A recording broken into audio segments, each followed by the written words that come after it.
Assalamualaikum warahmatullahi wabarakatuh.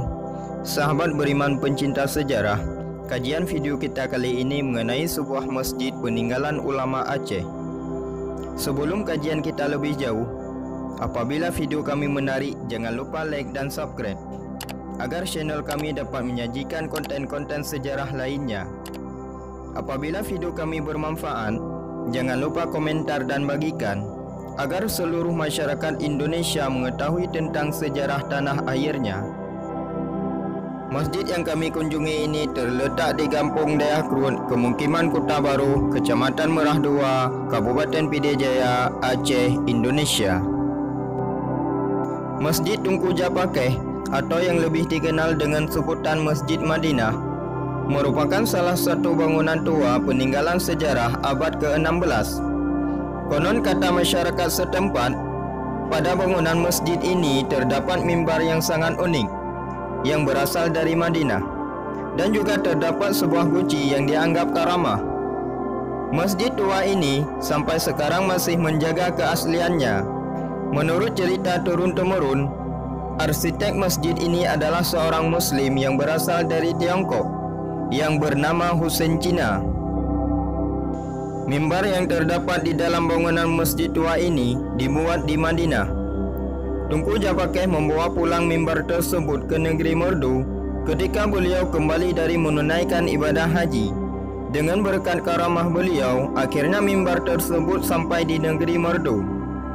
Dan di depan pintu masjid juga terdapat sebuah guci yang sudah berusia ratusan tahun. Guci ini juga berasal dari Arab Saudi yang beliau bawa pulang selesai dari menunaikan ibadah haji. Di sekitar masjid tua ini juga terdapat makam Tunku Japakeh. Tunku Japakeh mempunyai nama asli yaitu Tunku Jalaluddin Al-Faqih. Beliau merupakan seorang ulama diplomat ulung dan ahli strategi perang. Tunku Japakeh mempunyai darah campuran bangsa Turki karena ayahnya berasal dari Khoja Faqih Turki. Asal mula orang tua Tunku Japakeh menetap di Merdu adalah pada masa pemerintahan Kesultanan Aceh Darussalam. Pada masa Kesultanan Aceh Darussalam pernah melakukan kerjasama dengan Kesultanan Otonom Turki untuk memperkuat keamanan wilayah yang kala itu diganggu oleh bangsa Eropah.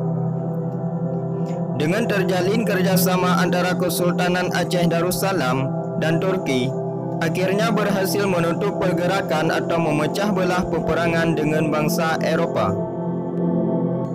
Pada saat itu, Turki turut membantu Aceh dengan mengirimkan beberapa alat tempur seperti meriam, kapal layar, para ahli peperangan, serta ahli pembuat senjata. Kebanyakan pasukan yang dikirim ke Aceh rata-rata ahli strategi perang, termasuk salah satu di antaranya adalah Tunku Syekh Giging atau Syekh Burhanuddin, yaitu ayahanda dari Tunku Syekh Pasi dan ayah Tunku Japakeh. Kebanyakan mereka memilih untuk menetap dan menikahi perempuan Aceh, termasuk yang memilih tinggal dan menetap di Aceh. Salah satunya adalah Syekh Burhanuddin dan ayah Tunku Japakeh. Tunku Japakeh kala itu memilih untuk menetap di Rawa, yaitu di sebuah lembah hulu sungai Merdu. Sampai-sampai sang Sultan Aceh Darussalam, yaitu Sultan Iskandar Muda, datang ke daerah Merdu untuk menjemput Tunku Japakeh. Beliau akan diangkat oleh sang Sultan sebagai penasihat militer dalam misi perang menyerang negeri Johor dan Malaka. Tunku Japakeh bersama rakyat Rawa membawa hasil pertanian dan turun ke pusat negeri Merdu untuk menyambut kedatangan Sultan Iskandar Muda. Tetapi pada waktu ditentukan tersebut, Raja Aceh Darussalam itu tidak muncul. Akhirnya Tunku Japakeh memerintahkan masyarakat Rawa untuk kembali ke tempatnya masing-masing, sehingga ketika sang Sultan tiba, tidak ada yang menyambutnya. Sultan Iskandar Muda kemudian mengirim utusan ke Rawa untuk menjemput kembali Tunku Japakeh. Rakyat Rawa pun kembali turun bersama Tunku Japakeh membawakan hasil pertanian sebagai persembahan bagi Raja Agung Malikul Adir tersebut. Tunku Javakheh meminta maaf tentang hal tersebut, namun Sultan Iskandar Muda menolaknya. Sultan marah besar karena sudah seminggu berada di merdu tetapi tidak ada yang menyambutnya. Melihat Sultan Iskandar Muda yang marah, maka Tunku Javakheh dengan suara lantang di hadapan Sultan memerintahkan kepada rakyat Rawa untuk mengambil kembali barang bawaannya. Karena merasa Sultan Iskandar Muda tidak menerima hormat rakyat Rawa dan juga raja yang tidak memenuhi janji yang datang tidak tepat waktu. Mendengar suara perintah Tunku Javakheh yang bengis, Sultan Iskandar Muda menyadari kesalahannya. Sang Sultan membujuk Tunku Javakheh agar tidak kembali ke Rawa dan mau ikut dengannya sebagai penasihat militer untuk misi penyerangan Johor dan Malaka yang diganggu bangsa asing. Tunku Javakheh mengiyakan permintaan Sultan Iskandar Muda tersebut dengan syarat orang merdu harus diangkat menjadi panglima dalam perang tersebut. Tunku Javakheh dan Malim Dagang memiliki watak keras.